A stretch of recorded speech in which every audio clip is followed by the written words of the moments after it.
Salam Bapak Ibu yang terkasih di dalam nama Tuhan Yesus Kristus. Pada kesempatan yang baik ini, saya akan menyampaikan renungan singkat kepada kita yang terambil dari Amsal pasal 23 ayat 17 yang berbunyi demikian.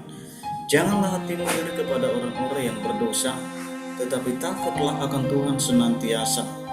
Ya, Bapak Ibu yang terkasih di dalam nama Tuhan Yesus, kalau kita melihat definisi iri ada dua Bapak Ibu. Yang pertama secara negatif dan secara positif. Kalau kita melihat secara negatif, iri hati dalam bahasa Yunani ponos, ya, didefinisi sebagai perasaan, ya, perasaan yang tidak senang, ya, perasaan yang benci atau gusar melihat kebahagiaan orang lain, ya, melihat keberhasilan atau berkat yang diterima orang lain, ya. Artinya perasaan itu selalu merujuk pada ketidaksenangan atau benci, tidak mau melihat kebahagiaan, tidak senang melihat kebahagiaan orang lain, ya, serta bahkan, ya, memiliki keinginan untuk memiliki apa yang dimiliki orang lain, ya. Jadi keinginan itu ketika muncul di dalam pemikiran kita, tentu yang kita lakukan adalah tindakan kekerasan, ya. Hal ini merupakan dosa daging yang serius di dalam diri kita Bapak Ibu. Kalau kita melihat nanti di dalam Galatia pasal 5 ayat 21, ya, atau penyakit di dalam hati kita, ya, dan akar kekacauan yang akan menghancurkan kedamaian. Jadi hal ini Bapak Ibu, jikalau hal ini kita terus pelihara di dalam diri kita, terus kita pendam di dalam diri kita, tanpa kita sadari sebenarnya kita sedang menghancurkan diri kita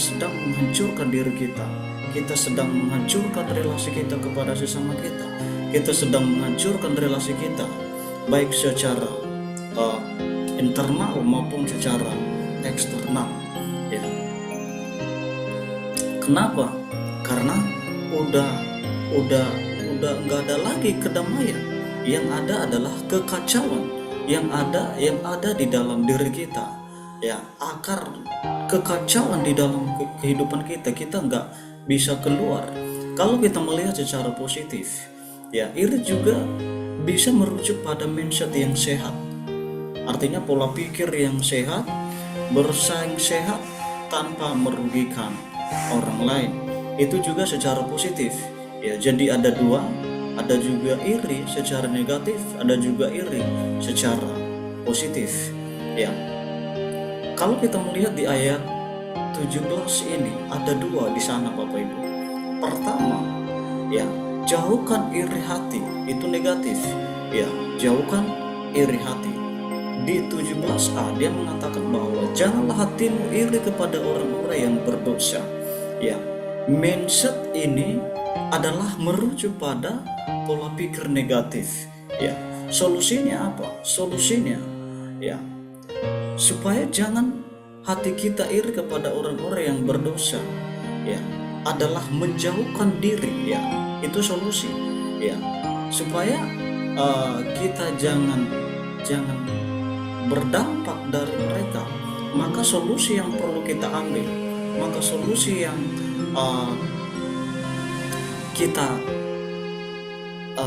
maka salah satu jalan yang kita ambil di situ adalah kita harus menjauhkan diri, khususnya dari iri hati.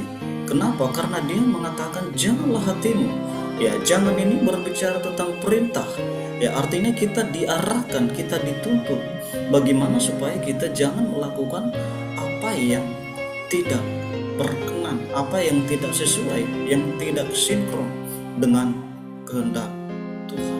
Karena itu adalah bagian daripada perbuatan setan di dalam kehidupan kita, ya.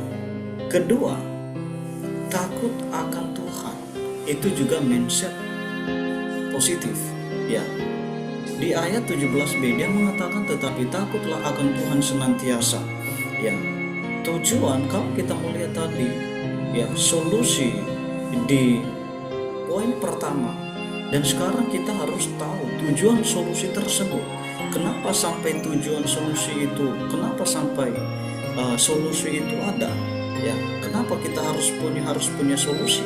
Karena ada tujuannya, yaitu tujuan solusi tersebut adalah kehidupan yang takut akan Tuhan.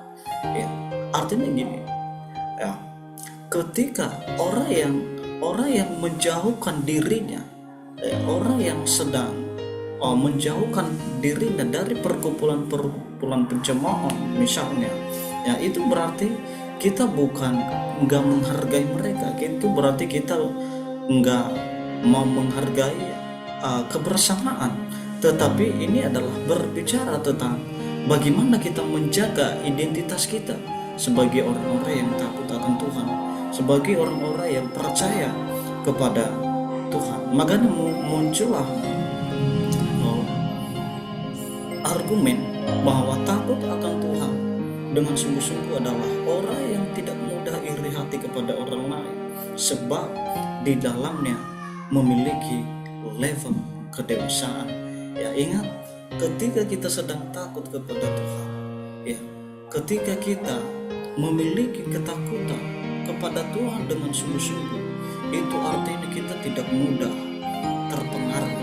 Ya, itu berarti kita tidak mudah terlena terhadap dosa itu, tidak mudah terintimidasi. Ya, kenapa? Karena di dalam diri kita punya Tuhan. Oleh karena itu Bapak Ibu, demikianlah pemberitaan firman Tuhan yang saya sampaikan kepada kita. Biarlah firman ini menjadi rema di dalam kehidupan kita. Untuk itu saya sapa kita, Shalom, Tuhan Yesus memberkati.